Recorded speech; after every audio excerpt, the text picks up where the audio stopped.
Vamos falar agora da radioterapia. Sim, a radioterapia, ela tem sua história, a medicina. Então, essa medicina, ela tem usado a radiação como terapia e como tratamento para o câncer por mais de 100 anos, até aí tem muito ano, com a primeira descoberta dos raios-x em 1895 por Wilhelm Röntgen. Wilhelm Röntgen não é um nome que nós colocaríamos em um filho brasileiro que acaba de nascer, correto? E em paralelo a isso, Emil Gould, de Chicago, foi possivelmente o primeiro físico americano a usar raio-x para o tratamento contra o câncer, começando lá em 1896. O campo da radioterapia começou a crescer no início dos anos de 1900, em grande parte devido ao trabalho pioneiro da cientista vencedora do Prêmio Nobel, Marie Curie. Em 1867 ela nasce, em 1934 ela morre, que descobriu os elementos radioativos do polônio e do rádio em 1898. Isso começou uma nova era no tratamento médico e na pesquisa, principalmente. Nas décadas de 1920, os perigos da exposição à radiação não eram conhecidos e pouca proteção era usada. Acreditava-se que o rádio tinha amplos poderes curativos e, por isso, a radioterapia ela foi aplicada no tratamento de várias doenças.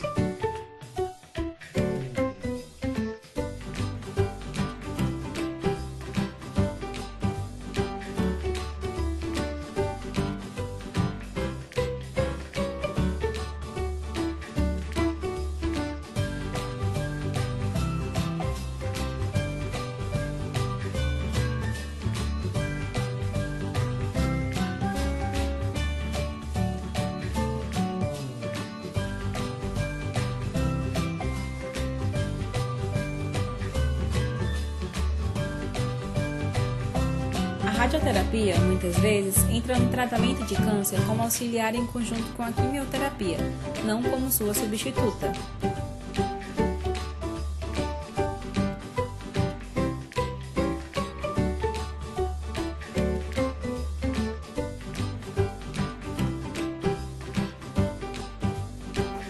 A radioterapia é um método capaz de destruir células tumorais, conhecemos como câncer, empregando feixes de radiação ionizante. Uma dose pré-calculada de radiação é aplicada em um determinado tempo a um certo volume de tecido que engloba o tumor, buscando erradicar todas as células tumorais com o menor dano possível às células normais vizinhas, pois elas irão fazer a regeneração da área irradiada.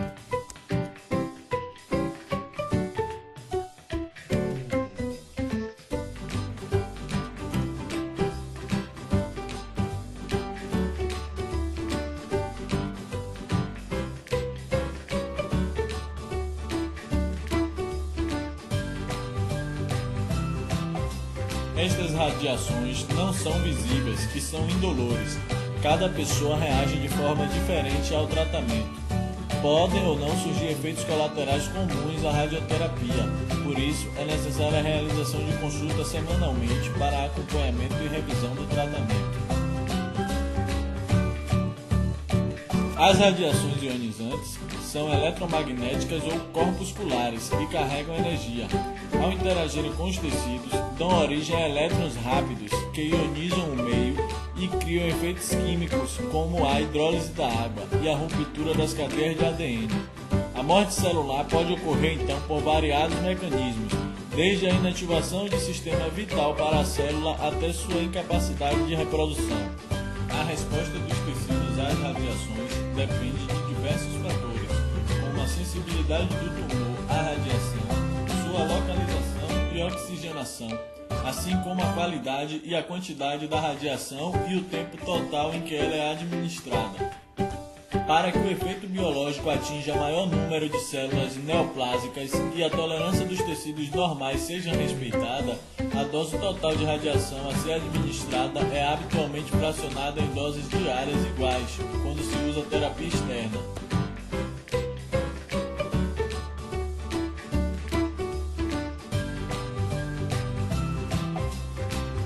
Como a radioterapia é um método de tratamento local ou regional, pode ser indicada de forma exclusiva ou associada aos outros métodos terapêuticos. Em combinação com a cirurgia, poderá ser pré, ou pós-operatória. Também pode ser indicada durante, antes ou até mesmo após a quimioterapia. A radioterapia pode ser radical ou curativa, quando se busca a cura total do tumor, remissiva, quando o objetivo é apenas a redução tumoral, profilática, quando se trata da doença em fase subclínica, isto é, não há volume tumoral presente, mas possíveis células neoplásicas dispersas, paliativa, quando se busca a remissão de sintomas tais como dor intensa, sangramento e compressão de órgãos, e ablativa, quando se administra a radiação para suprimir a função de um órgão, como por exemplo o ovário, para se obter a castração actínica. Agora iremos falar sobre as fontes de energia e suas aplicações nessa radioterapia. São várias as fontes de energia utilizadas na radioterapia, pode ter certeza, e há aparelhos que geram radiação a partir da energia elétrica, liberando raio-x e elétrons, a partir até de fontes de isótopos radioativos, como por exemplo pastilhas de cobalto, as quais geram raios gamas. Esses aparelhos são usados como fontes externas, mantendo distâncias da pele que variam de 1 centímetro a 1 metro. É teleterapia, nome confuso, não é? E essas técnicas constituem a radioterapia clínica e se prestam para tratamento de lesões superficiais, semiprofundas e até profundas, dependendo da qualidade da radiação gerada por este equipamento. Os isótopos radioativos, o cobalto, césio, irídio e etc., ou sais de rádio, são utilizados sob a forma de tubos, agulhas, fios, sementes ou placas e geram radiações, habitualmente gama, de diferentes energias, dependendo do elemento radioativo que é empregado neste processo. São aplicados, na maior parte das vezes, de forma intersticial ou intracavitária, constituindo-se na radioterapia cirúrgica, também conhecida como braquiterapia. Normalmente, os efeitos das radiações são bem tolerados, desde que sejam respeitados os princípios de dose total, de tratamento e aplicação fracionada. Os efeitos colaterais podem ser classificados em imediatos e tardios. Os efeitos imediatos são observados nos tecidos que apresentam maior capacidade proliferativa, como as gônadas, a epiderme, as mucosas dos tratos digestivo, urinário e genital e a medula óssea. Eles ocorrem somente se estes tecidos estiverem incluídos no campo de radiação e podem ser potencializados pela administração simultânea de quimioterápicos. Manifestam-se clinicamente por anovulação ou azoospermia, epitelites, mucosites e mielodepressão, leucopenia e plaquetopenia, e devem ser tratados sintomaticamente, pois geralmente são bem tolerados e reversíveis. Os efeitos tardios são raros e ocorrem quando as doses de tolerância dos tecidos normais são ultrapassadas. Os efeitos tardios manifestam-se por atrofias e fibroses. As alterações de caráter genético e o desenvolvimento de outros tumores malignos são raramente observados. Todos os tecidos podem ser afetados, em graus variados, pelas radiações. Normalmente, os efeitos se relacionam com a dose total absorvida e com o fracionamento utilizado. A cirurgia e a quimioterapia podem contribuir para o agravamento destes efeitos.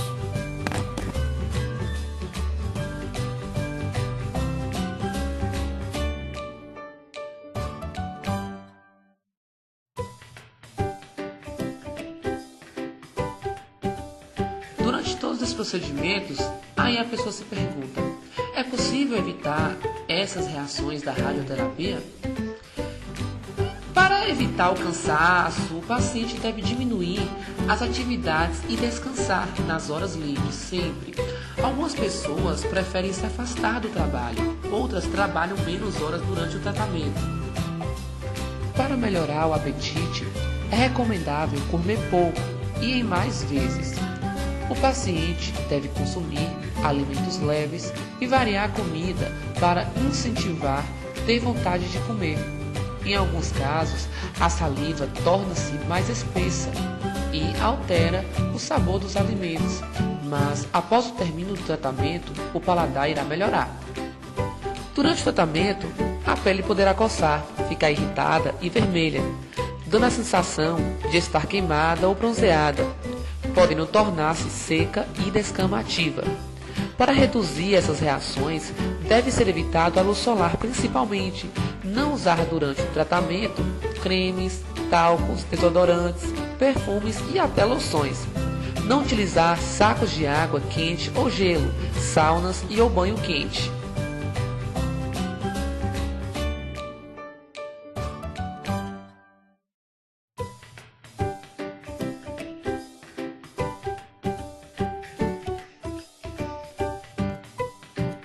Os efeitos geralmente aparecem ao final da segunda semana de aplicações e desaparecem poucas semanas depois de terminado o tratamento.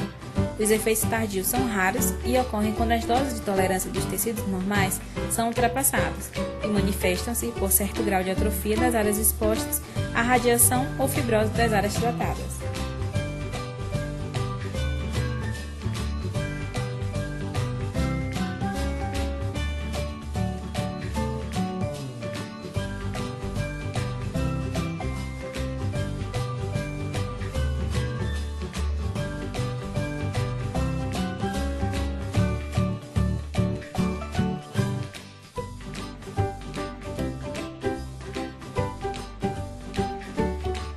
Os radiofármacos são compostos sem ação farmacológica, que têm na sua composição um radionuclídeo e são utilizados em medicina nuclear para diagnóstico e terapia de várias doenças.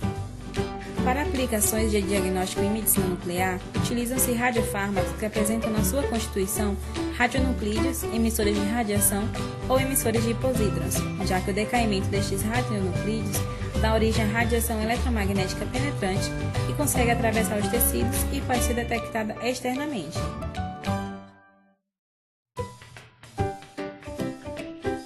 E a pergunta que fica é: e como é seu uso na terapia?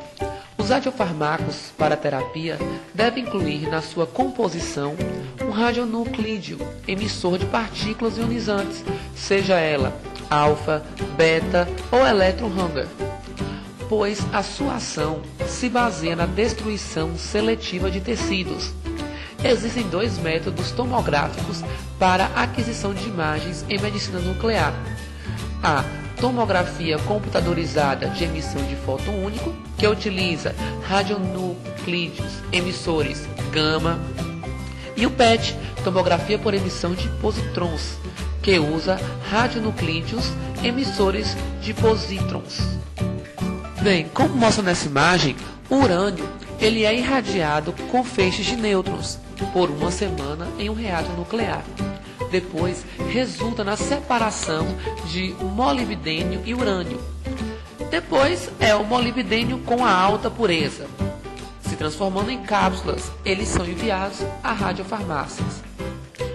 Nos geradores de tecnécio, são encaminhados para um hospital. E os médicos usam como contraste em exames de imagem.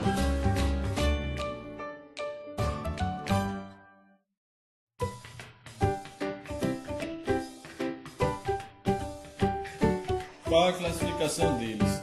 Os radiofármacos podem ser classificados em radiofármacos de perfusão e radiofármacos específicos.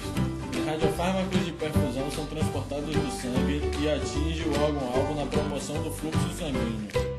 Os radiofármacos ditos específicos contêm molécula biologicamente ativa que se liga a receptores celulares e que deve manter a sua bioespecificidade mesmo após ligação ao radionuclídeo.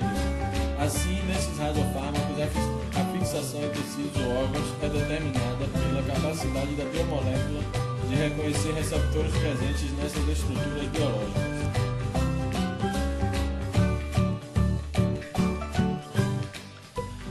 A pergunta que fica é: quais são os radiofarmacos utilizados? Temos o tecnécio 99, que é metastável, é um radionuclídeo artificial criado pelo próprio homem. Temos o iodo 123 ou iodo 131, importantes no estudo da tireoide e tem emissão de raios gamas e betas. O flúor 18 emite positrons, é usado no exame PET, como falado anteriormente.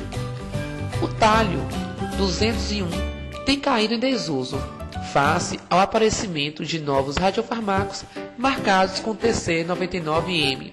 Temos o galho 67, é utilizado em estudos de infecção e em oncologia. Índio 111, meia-vida 3 dias, é um emissor gama de média energia. Xenon 133 e Krypton 81, gases nobres radioativos que podem ser usados na cintilografia.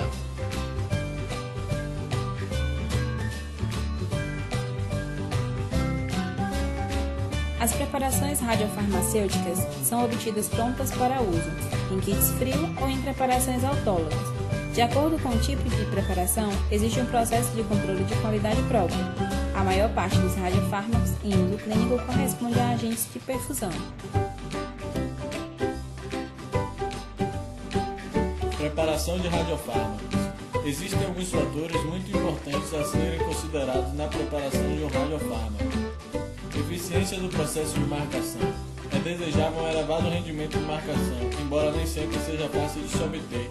Estabilidade química do composto. Diz respeito à ligação química entre o radionuclídeo e o composto que ele se coordena ou no qual está incorporado. E também as condições físico-químicas da marcação, que podem alterar a estrutura ou propriedades biológicas do composto, como por exemplo desnaturação de proteínas por calor excessivo ou valores de pH extremos. As condições de armazenamento, a temperatura e luz podem levar à degradação do composto radioativo, por isso as condições de armazenamento deverão ser controladas.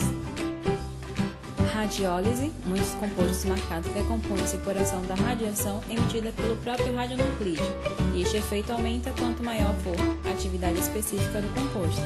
A radiólise pode provocar a quebra da ligação química entre o radionuclídeo e a molécula, ou pode interagir com o solvente formando radicais livres, que também pode ter efeito nocivo para o composto radioativo, promovendo o aparecimento de impurezas radioquímicas. O prazo de validade, tempo durante o qual o radiofármaco pode ser usado com segurança para o fim a que se destina. A perda de eficácia depende do tempo da semidesintegração do radionuclídeo, do tipo de solvente, dos recipientes, o tipo de radiação emitida e da natureza da ligação química entre o radionuclídeo e o composto ao qual ele se liga. Indicações mais frequentes: análise de função renal, visualização da função e circulação vascular, imagens do coração e dos pulmões para detectar problemas circulatórios e respiratórios, avaliação de ossos quanto a fraturas, infecções, artrites e tumores, identificação e localização da presença de tumores, infecções e sangramentos, avaliação do funcionamento da tireoide, investigação de anormalidades cerebrais, cirurgia radioguiada.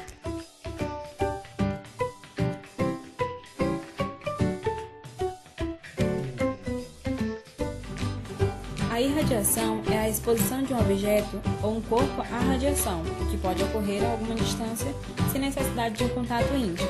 Uma contaminação radioativa caracteriza-se pela presença indesejável de um material em determinado local. E por fim, irradiação não contamina, mas contaminação irradia. Agora será mostrado um vídeo da CDTN institucional, a Unidade de Pesquisa e Produção de Radiofármacos.